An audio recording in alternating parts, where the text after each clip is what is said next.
এই দেখুন এটা কিন্তু ফুরুষ ফুল।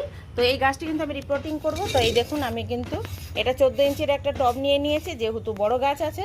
আর এই দেখুন আমার এটা পুরনো মাটি ছিল, মাটিটার সঙ্গে কিন্তু আমি এবার একটু ভার্মি কম্পোস্ট মিশিয়ে দেবো।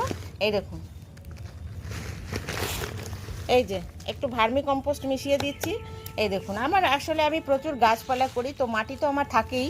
তো এই যে মাটিটা কিন্তু আমি একটু আলগা করে নিচ্ছি, যেহেতু বালি দেবো, তো বালি দিলে কিন্তু মাটিটা ড্রেনেজ ব্যবস্থাটা ভালো হবে, জলটা চলে যাবে শিকড় থেকে।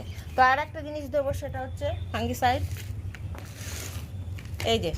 এই দেখুন এই যে ফাঙ্গিসাইড দিয়ে দিচ্ছি, কেননা ফাঙ্গাস লেগে যেতে পারে বর্ষা এসতে। তো আমি একটু ফাঙ্গিসাইড দিয়ে দিলাম।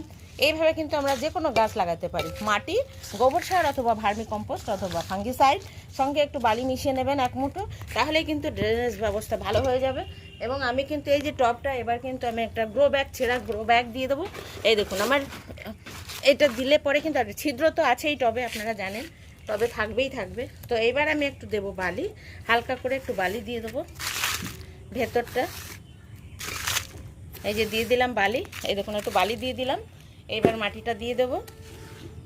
এই যে দেখুন মাটিটা কিন্তু কালো, তার মানে কি আমার এর মধ্যে পাতা পচা সারও আছে মাটির মধ্যে, সেই জন্য মাটিটা খুবই সুন্দর আছে। আর যখনই কিন্তু এই ভার্মি কম্পোস্ট দেবেন বা কোকোপিট দেবেন, মাটিটা একটু আলগা মতো হয়ে যায়, সেক্ষেত্রে কিন্তু গাছের শিকড়ের ব্যবস্থা, মানে শিকড়টা বাড়তে সুবিধা হবে। তো আমি কিন্তু দিয়ে দিলাম। তো আপনারা কিন্তু এইভাবে কিন্তু গাছপালা করতে পারেন, খুব সুন্দর হবে। আপনার বাগানে ফুল হলে দেখতেও সুন্দর লাগবে, তো আপনারা করবেন।